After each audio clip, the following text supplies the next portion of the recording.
Let me start by saying that Peter Terry was addicted to heroin. We were friends in college and continued to be after I graduated. Notice that I said I. He dropped out after 2 years of barely cutting it. After I moved out of the dorms and into a small apartment, I didn't see Peter as much. We would talk online every now and then. AIM was king in pre-Facebook years. There was a period where he wasn't online for about 5 weeks straight. I wasn't worried. He was a pretty notorious flake and drug addict, so I assumed he just stopped caring. Then one night I saw him log on before I could initiate a conversation. He sent me a message. "David, man, we need to talk." That was when he told me about the NoEnd house. It got that name because no one had ever reached the final exit. The rules were pretty simple and cliché. Reach the final room of the building and you win $500. There were 9 rooms in all. The house was located outside the city, roughly 4 miles from my house. Apparently Peter had tried and failed. He was a heroin and who knows what the fuck addict. So I figured the drugs got the best of him, and he wigged out at a paper ghost or something. He told me it'd be too much for anyone, that it was unnatural. I didn't believe him. I told him I'd check it out the next night, and no matter how hard he tried to convince me otherwise, $500 sounds too good to be true. I had to go. I set out the following night. When I arrived, I immediately noticed something strange about the building. Have you ever seen or read something that shouldn't be scary, but for some reason a chill crawls up your spine? I walked towards the building and the feeling of uneasiness only intensified as I opened the front door. My heart slowed and I let a relieved sigh left me as I entered. The room looked like a normal hotel lobby, decorated for Halloween. A sign was posted in place of a worker. It read, "Room 1 this way. 8 more follow. Reach the end and you win." I chuckled and made my way to the first door. The first area was almost laughable. The decor resembled the Halloween aisle of a Kmart, complete with sheet ghosts and animatronic zombies that gave a static growl when you passed by. At the far end was an exit.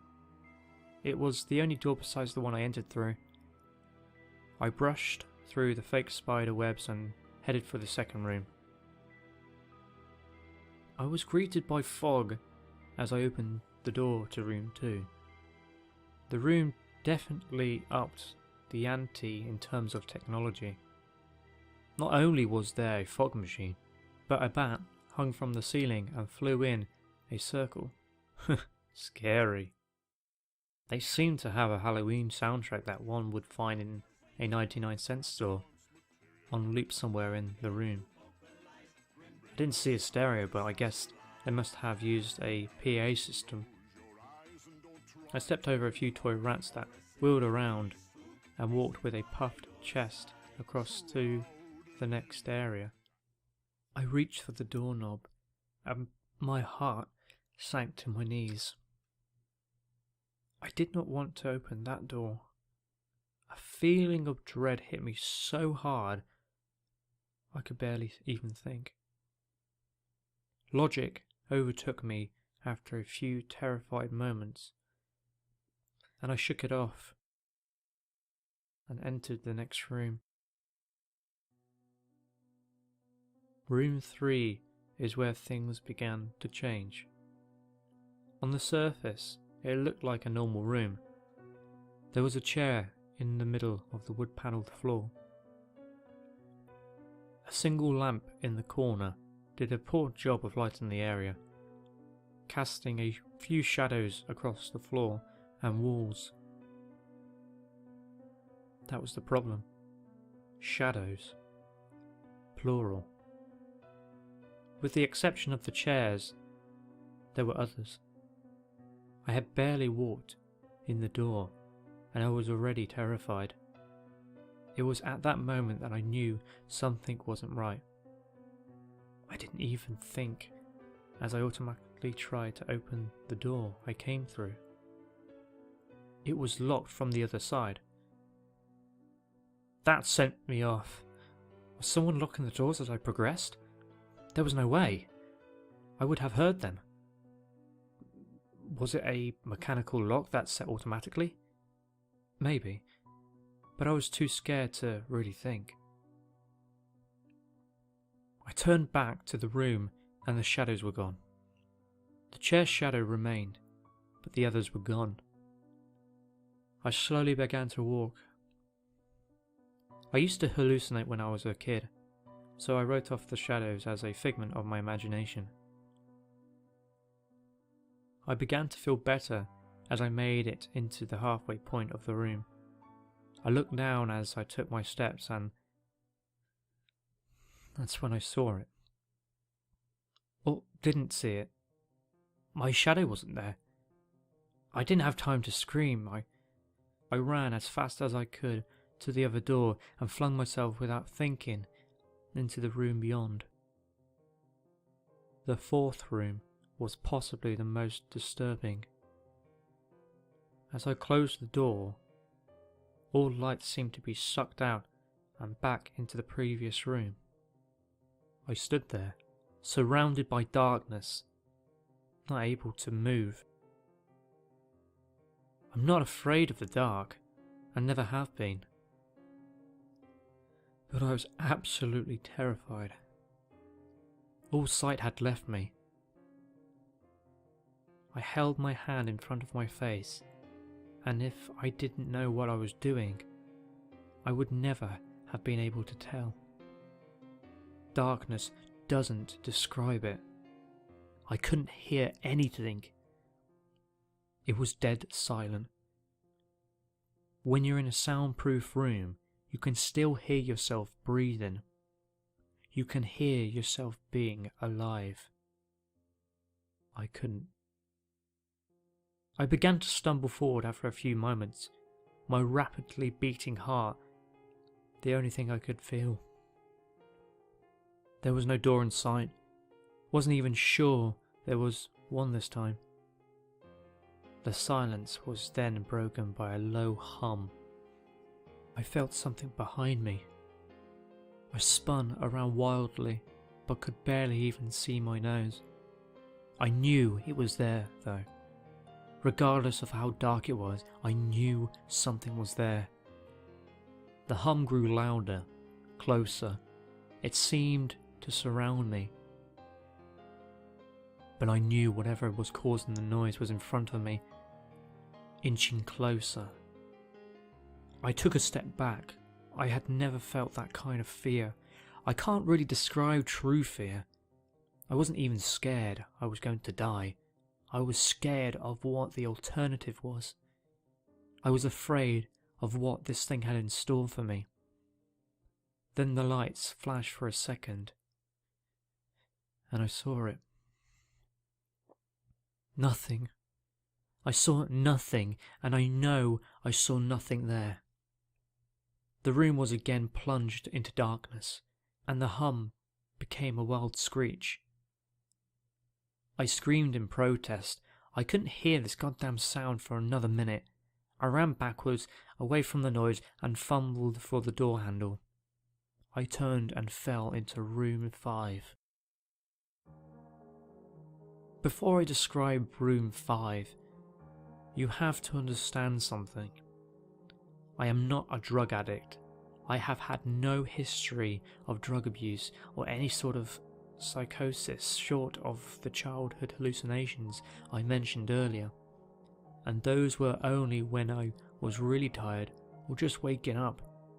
I entered the NoEnd house with a clear head.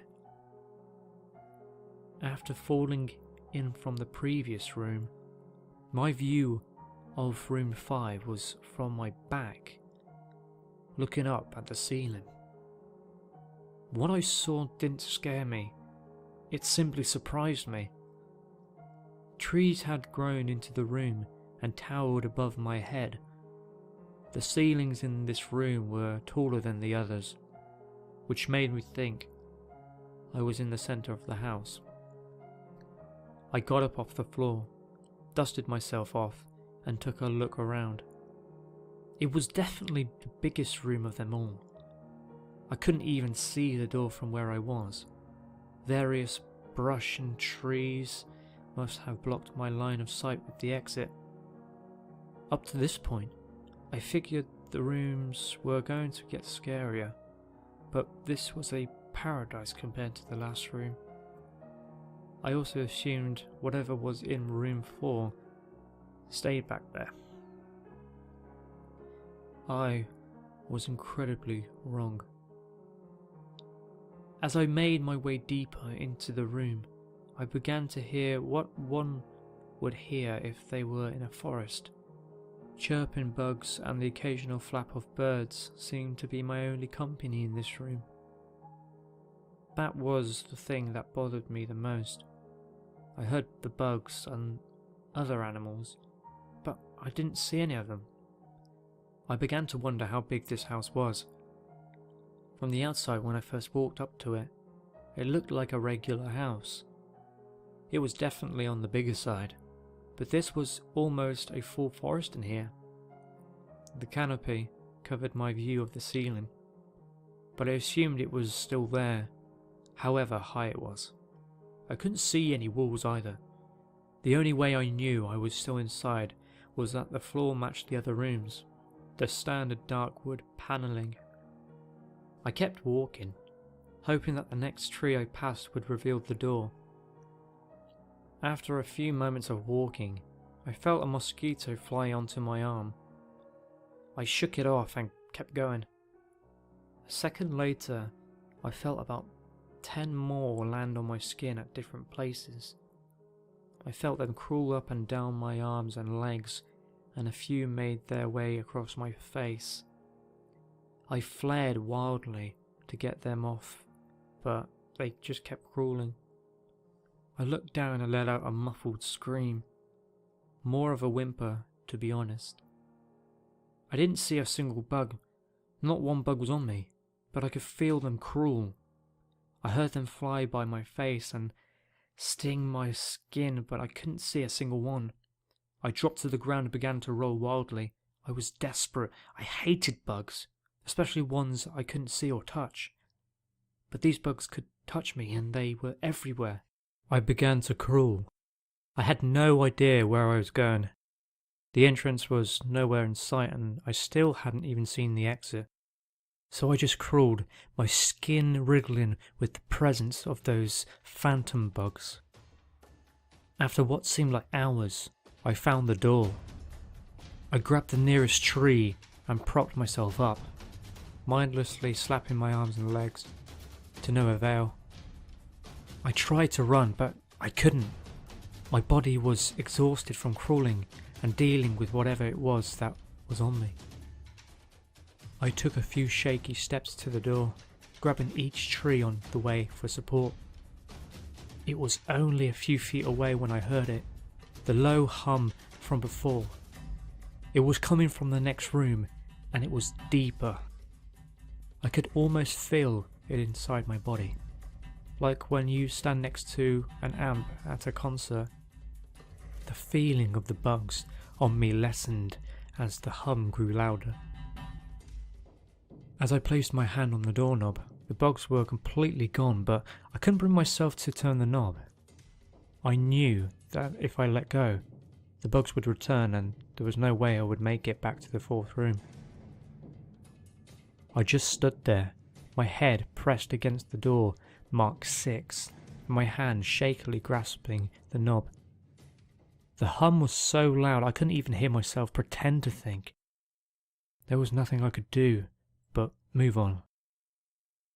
Room 6 was next. And room 6 was hell. I closed the door behind me, my eyes held shut and my ears ringing. The hum was surrounding me. As the door clicked into place, the hum was gone. I opened my eyes in surprise and the door I had shut was gone. It was just a wall now. I looked around in shock. The room was identical to room 3, the same chair and lamp, but the correct amount of shadow this time. The only real difference was that there was no exit door, and the one I came in through was gone. As I said before, I had no previous issues in terms of mental instability, but at that moment, I fell into what I now know was insanity. I didn't scream. I didn't make a sound. At first, I scratched softly. The wall was tough, but I knew the door was there somewhere. I just knew it was.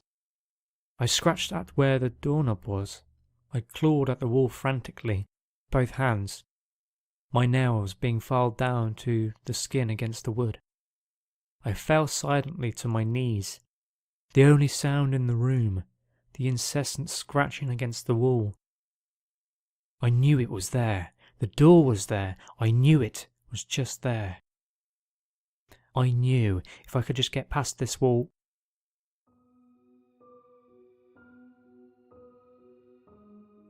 Are you alright? I jumped off the ground and spun in one motion. I leaned against the wall behind me and I saw what it was that spoke to me. To this day, I regret ever turning around. There was a little girl. She was wearing a soft white dress that went down to her ankles. She had long blonde hair to the middle of her back and white skin and blue eyes. She was the most frightening thing I've ever seen, and I know that nothing in my life will ever be as unnerving as what I saw in her. While looking at her, I saw something else. Where she stood, I saw what looked like a man's body, only larger than normal and covered in hair. He was naked from head to toe, but his head was not human, and his toes were hooves. It wasn't the devil, but at that moment it might as well have been. The form had the head of a ram and the snout of a wolf. It was horrifying, and it was synonymous with the little girl in front of me. They were the same form. I can't really describe it, but I saw them at the same time. They shared the same spot in that room, but it was like looking at two separate dimensions. When I saw the girl, I saw the form, and when I saw the form, I saw the girl. I couldn't speak. I could barely even see. My mind was revolting against what it was attempting to process. I had been scared before in my life, and I had never been more scared than when I was trapped in the 4th room. But that was before room 6. I just stood there, staring at whatever it was that spoke to me. There was no exit. I was trapped here with it. And then it spoke again. David, you should have listened.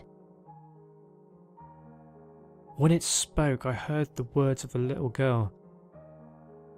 But the other form spoke through my mind in a voice I won't attempt to describe. There was no other sound. The voice just kept repeating that sentence over and over in my mind, and I agreed. I didn't know what to do. I was slipping into madness, yet couldn't take my eyes off what was in front of me. I dropped to the floor. I thought I had passed out, but the room wouldn't let me. I just wanted it to end. I was on my side, my eyes wide open and the form staring down at me. Scurrying across the floor in front of me was one of the battery-powered rats from the 2nd room. The house was toying with me, but for some reason, seeing that rat pulled my mind back from whatever depths it was heading, and I looked around the room. I was determined to get out the house and live, and never think about this place again. I knew this room was hell, and I wasn't ready to take up residency. At first, it was just my eyes that moved. I searched the walls for any kind of opening. The room wasn't that big, so it didn't take long to soak up the entire layout. The demon still taunted me, the voice growing louder as the form stayed rooted where it stood. I placed my hand on the floor, lifted myself up to all four and turned to scan the wall behind me. Then I saw something I couldn't believe. The form was now right at my back. Whispering into my mind how I shouldn't have come. I felt its breath on the back of my neck, but I refused to turn around. A large rectangle was stretched into the wood, with a small dent chipped away in the centre of it. Right in front of my eyes I saw the large 7 I had mindlessly etched into the wall. I knew what it was. Room 7 was just beyond that wall, where room 5 was moments ago. I don't know how I had done it. Maybe it was just my state of mind at the time, but I had created the door. I knew I had. In my madness, I had stretched into the wall what I needed the most, an exit to the next room. Room 7 was close. I knew the demon was right behind me, but for some reason it couldn't touch me. I closed my eyes and placed both hands on the large 7 in front of me. I pushed as hard as I could. The demon was now screaming in my ear. It told me I was never leaving. It told me that this was the end, but I wasn't going to die. I was going to live there in room 6 with it. I wasn't. I pushed and screamed at the top of my lungs. I knew I was going to push through the wall eventually. I clenched my eyes shut and screamed, and the demon was gone. I was left in silence. I turned around slowly and was greeted by the room as it was when I entered. Just a chair and a lamp. I couldn't believe it, but I didn't have time to well. I turned back to the 7 and jumped back slightly. What I saw was a door. It wasn't the one I had scratched in, but a regular door with a large 7 on it. My whole body was shaking. It took me a while to turn the knob. I just stood there for a while, staring at the door. I couldn't stay in room 6. I couldn't. But if this was only room 6, I couldn't imagine what 7 had in store. I must have stood there for an hour, just staring at the 7. Finally, with a deep breath, I twisted the knob and opened the door to room 7.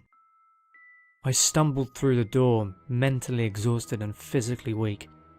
The door behind me closed and I realised where I was. I was outside. Not outside like room 5, but actually outside. My eyes stung. I wanted to cry. I fell to my knees and tried, but I couldn't.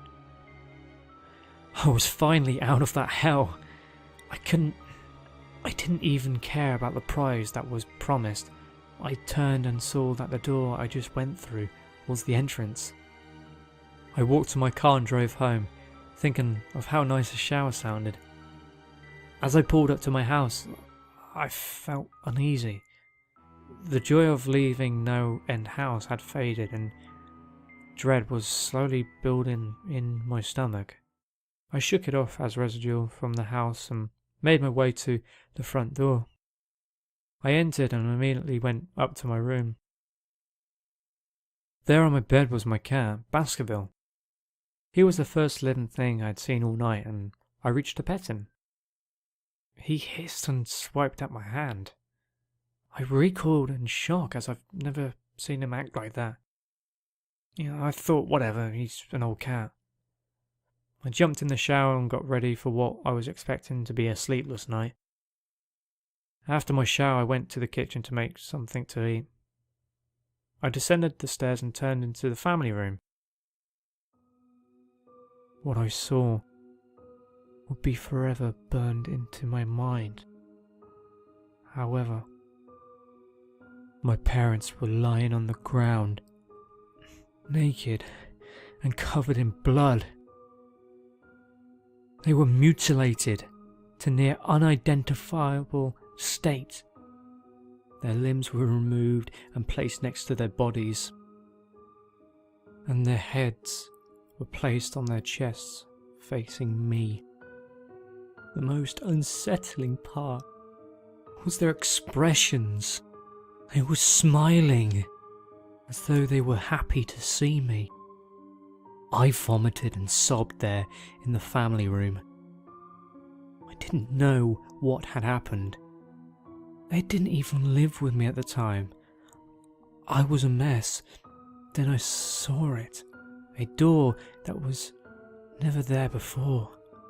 A door with a large 8 scribbled on it with blood. I was still in the house. I was standing in the family room, but I was in room 7. The faces of my parents smiled wider as I realized this. They weren't my parents. They couldn't be. But they looked exactly like them. The door marked 8 was across the room, behind the mutilated bodies. Vomited again. The door marked 8 was across the room, behind the mutilated bodies in front of me. I knew I had to move on, but at that moment, I gave up. The smiling faces tore into my mind. They grounded me where I stood. I vomited again and nearly collapsed. Then the hum returned. It was louder than ever, and it filled the house and shook the walls. The hum compelled me to walk. I began to walk slowly, making my way closer to the door and the bodies. I could barely stand, let alone walk, and the closer I got to my parents, the closer I came to suicide. The walls were now shaken so hard it seemed as though they were going to crumble. Still the faces smiled at me. As I inched closer, their eyes followed me. I was now between the two bodies, a few feet away from the door. The dismembered hands crawled their way across the carpet towards me, all while the faces continued to stare. New terror washed over me, and I walked faster. I didn't want to hear them speak. I didn't want the voices to match those of my parents. They began to open their mouths, and their hands were inches from my feet. In a dash of desperation, I lunged towards the door, threw it open, and slammed it behind me. Room 8. I was done. After what I had just experienced, I knew there wasn't anything else this fucking house could throw at me that I couldn't live through. There was nothing short of the fires of hell that I wasn't ready for. Unfortunately, I underestimated the abilities of NoEnd House. Unfortunately, things got more disturbing, more terrifying, and more unspeakable in room 8. I still had trouble believing what I saw in room 8 again. The room was a carbon copy of rooms 3 and 6. But sitting in the usually empty chair was a man. After a few seconds of disbelief, My mind finally accepted the fact that this man sitting in the chair was me. Not someone who looked like me. It was David Williams. I walked closer. I had to get a better look, even though I was sure of it. He looked up at me and I noticed tears in his eyes. Please, please don't do this. Please don't hurt me. What? I asked. Who are you? I'm not going to hurt you. Yes, you are. He was sobbing now. You are going to hurt me, and I don't want you to. He sat in the chair with his legs up and began rocking back and forth. It was pretty pathetic looking, especially since he was me. Identical in every way. Listen, who are you? I was only a few feet from my doppelganger. It was the weirdest experience yet, standing there, talking to myself. I wasn't scared, but I would be soon. Why are you? You're going to hurt me. You're going to hurt me. If you want to leave, you're going to hurt me. Why are you saying this? Just calm down, alright? Let's try and figure this. And then I saw it. The David sitting down was wearing the same clothes as me, except for a small red patch on his shirt, embroidered with the number 9. You're going to hurt me. You are going to hurt me. Please. You're going to hurt me. My eyes didn't leave that small number on his chest. I knew exactly what it was. The few doors were plain and simple, but after a while they got a little more ambiguous. 7 was scratched into the wall, but by my own hands. 8 was marked in blood above the bodies of my parents, but 9, this number was on a person, a living person. Worse still, it was on a person that looked exactly like me. David, I had to ask. Yes, you're going to hurt me. You're going to hurt me. He continued to sob and rock. He answered to David. He was me, right down to the voice. But that 9, I paced around for a few minutes while he sobbed in his chair. The room had no door, similar to room 6. The door I came through was gone. For some reason, I assumed that scratching would get me nowhere this time. I studied the walls and floor around the chair, sticking my head underneath and seeing if anything was below. Unfortunately, there was. Below the chair was a knife. Attached was a tag that read, "To David, from management." The feeling in my stomach as I read that tag was something sinister. I wanted to throw up, and the last thing I wanted to do was remove that knife from under that chair. The other David was still sobbing uncontrollably. My mind was spinning into an attic of unanswerable questions. Who put this here, and how did they get my name? Not to mention the fact that as I knelt on the cold wood floor, I also sat in that chair, sobbing in protest of being hurt by myself. It was all too much to process. The house and the management had been playing with me this whole time. My thoughts for some reason turned to Peter, and whether or not he got this far. If he did, if he met a Peter Terry sobbing in this very chair, rocking back and forth. I shook those thoughts out of my head. They didn't matter. I took the knife from under the chair, and immediately the other David went quiet. "David," he said in my voice, "what do you think you are going to do?" I lifted myself from the ground and clenched the knife in my hand. I'm going to get out of here." David was still sitting in the chair, though he was very calm now. He looked up at me with a slight grin. I couldn't tell if he was going to laugh or strangle me. Slowly, he got up from the chair and stood, facing me. It was uncanny. His height and even the way he stood matched mine. I felt the rubber hilt of the knife in my hand and gripped it tighter. I didn't know what I was planning on doing with it, but I had a feeling I was going to need it. Now. His voice was slightly deeper than my own. I'm going to hurt you. I'm going to hurt you, and I'm going to keep you here. I didn't respond. I just lunged and tackled him to the ground. I had mounted him and looked down, knife posed and ready. He looked at me, terrified. It was like I was looking in a mirror. Then the hum returned, low and distant, though I still felt it deep in my body. David looked up at me as I looked down at myself.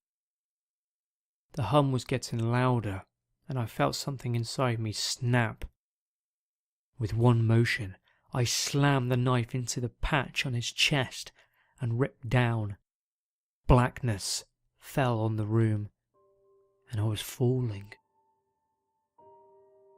The darkness around me was like nothing I had experienced up to that point. Room 4 was dark, but it didn't come close to what was completely engulfing me. I wasn't even sure if I was falling after a while. I felt weightlessness, covered in dark. Then a deep sadness came over me. I felt lost, depressed, and suicidal. The sight of my parents entered my mind.